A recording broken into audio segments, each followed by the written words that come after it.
बिस्मिल्लाहिर्रहमानिर्रहीम। बरादर, आपने बोला है कि मैं कारोबारी शख्सियत हूँ, मुझे अंडरवर्ल्ड क्यों कहते हैं? मैं 1978 से अपने नाम का खुद टैक्स दे रहा हूँ, जाती नाम का। 30 साल से प्लस हो चुके हैं। अकबरी मंडी बोर्ड का मैं चेयरमैन हूँ। 1500 से प्लस मेरे मेंबर हैं। एक मेंबर से भी आप पूछ सकते हैं कि मैंने बता दे सलालत है, मैंने कभी किसी के फैसले के भी पैसे लिए हैं। अंडरवर्ल्ड कहना मेरी तौहीन है। प्लीज आपकी मेहरबानी। तो भट्ट साहब, ये ट्रक्कावाला खानदान के साथ दुश्मनी आपकी कैसे शुरू हुई और ये कब से चल रही है दुश्मनी? और क्या दोनों खानदान जो है वो ये दुश्मनी खत्म करना भी चाहते हैं कभी? आपने मुझे बोला है कि टीपू ट्रक्का वाले से आपकी कैसे दुश्मनी शुरू हुई।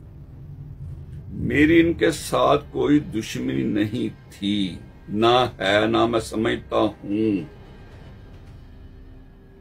ये जो बात कर रहे हैं ना कि बिल्ला ट्रक्का वाला मर्डर होता है, क्यों होता है? टीपू ट्रक्का वाले बिल्ले ट्रक्का वाले ने अपने बंदे थे इनके, जिसका नाम नीफा भी था, बाबा भी था, बोला सुनियारा भी था, माइयों गुजर भी था, और भी काफी से।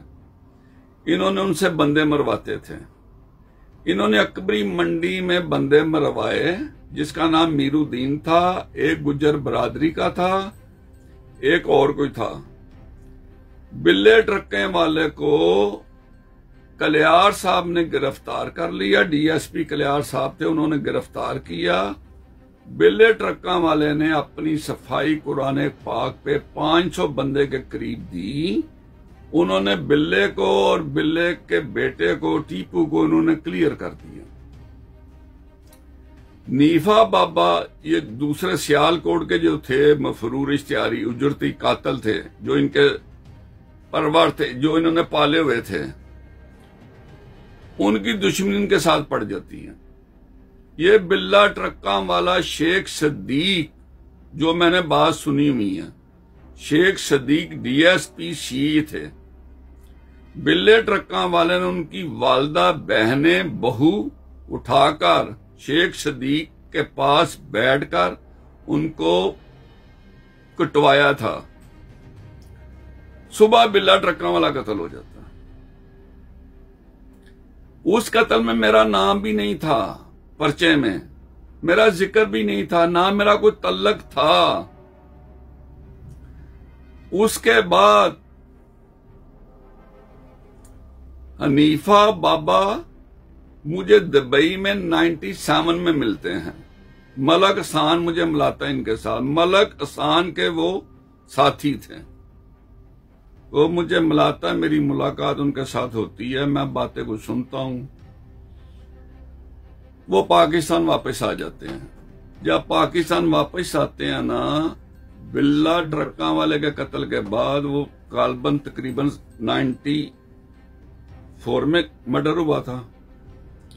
ये 97 की बात है जो मैं आपको बता रहा हूं। जब मेरी इनसे मुलाकात होती है, पाकिस्तान वापस आती हैं, एक बंदा मुझे एक दिन फोन करके कह रहा है कि भट्ट साहब, ये आज टीपू को कत्ल कर रहे हैं। टीपू की वालदा मजंग हॉस्पिटल में एडमिट है। हॉस्पिटल मुझे अब नाम याद नहीं है, वो मजंग हॉस्पिटल में एडमिट है।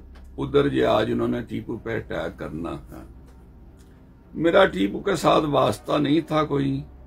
अहमद चद्दर साहब, जो टीपू के अंकल थे, बिल्ले ट्रक्का वाले के भाई बने हुए थे, तलक था उनका, तलक था। मेरा भी उनका सलाम दुआ थी। मैंने अहमद चद्दर साहब को फोन किया कि आज टीपू ने हॉस्पिटल मजंग जाना है अपनी वालदा की खबर लेने के लिए, उनकी तबीयत ठीक नहीं है, इसको बचा लें, इसको उधर आज ना जाने दें। उन्होंने चद्दर साहब ने टीपू को बोला, टीपू को रोक दिया कि तूने आज अपनी वालदा की खबर लेने मजांग हॉस्पिटल में नहीं जाना। अगले दिन मेरी चद्दर साहब से बात होती है। चद्दर साहब मुझे कहते हैं कि भट्ट साहब, टीपू को मैंने आपका नाम लेके बात बताई है, कत्ल तुम हो रहे हो, बच जाओ। उसने मुझे बोला। चद्दर साहब ने मुझे ये भी बात की, अहमद चद्दर साहब जो डेड ऑनेस्ट बड़े प्यारे आदमी हैं, मैं पुलिस में उनको सबसे अच्छा समझता हूं, अच्छे थे भी। उन्होंने मुझे बोला कि मैंने अपने तौर पे इंक्वायरी की है कि टीपू मेरे तफ्तीश के मेरी इंक्वायरी के मालूमात में ये अटैक होना था, और टीपू ने मुझे बोला आज कि ये अटैक वाकई मेरे पे होना था। भाई मुझे ये बताएं, मैं टीपू के वाले में कत्ल में था जब मेरा हाथ था, नाम तो मेरा पर्चे में नहीं था, हाथ था, तो मुझे टीपू को बचाने की क्या जरूरत थी? उसका बेटा था ना, तो मैं तो नहीं मार रहा था, मारते इसके दुश्मन है जिनसे ये बंदे मरवाते थे, मारते वो। इसकी वालदा हॉस्पिटल, मैं अपनी मां का आशिक हूं, इसकी वालदा की स्टेज ऐसी थी। मैंने चद्दर साहब को बोल के अल्लाह ने इसको जिंदगी दे दी। अच्छा, इस खानदान के बारे में बात करते हैं। ट्रक्का वाला खानदान, इनका कत्ल जो है, बिल्ला ट्रक्का वाला का कत्ल हुआ, उसमें भी आपका नाम आ गया, तो उसके बाद जो भी कत्ल हुआ उसमें आपका नाम आया, इसकी क्या वजह है? भाई मैंने आपको बोला कि बिल्ला ट्रक्का वाले के मर्डर में मेरा पर्चा नहीं हुआ था। नहीं, ये बातें तो चले आप कह रहे हैं ये बातें, लेकिन इसके साथ अगर बताएं, टीपू ट्रक्का वाला का कत्ल लाहौर एयरपोर्ट के ऊपर होता है, वहाँ पे आपका नाम आता है। उसके बाद बलाज का कत्ल हुआ, उसमें आपका नाम आ गया। तो ये ट्रक्का वाला खानदान आपका नाम क्यों हर दफ़ा लेता है? और क्या कानून में आपके असर रसूख कितना है कि आप इन तमाम मुकदमात के बावजूद आराम से निकल जाएंगे या निकल जाते रहे? ने सवाल किया कि टीपू पे मुख्तलिफ हमले हुए हैं, एक हमले में मर्डर भी हो गया एयरपोर्ट पे, मेरे पर्चे इन्होंने करवाए। ये बात सही है, इन्होंने पर्चे करवाए, वो पर्चे का झूठे इन्होंने करवाए। वो मुझे कोर्ट ने बरी किया और इवन के ये सुप्रीम कोर्ट तक गए, उधर भी मुझे रिलीफ मिला।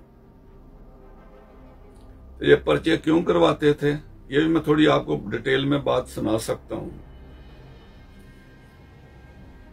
इसके सुलह की बात छिड़ी टीपू की जिंदगी में। शफकात साहब थे, इस पे 5 मर्डर होते हैं, इस पे 5 मर्डर होते हैं लक्ष्मी चौक में, नूरी नत वगैरह थे, और टीपू पे पर्चा होता है। मुझे शफकात साहब पूछते हैं कि भट्ट साहब, टीपू बेगुनाह के गुनाहगार हैं।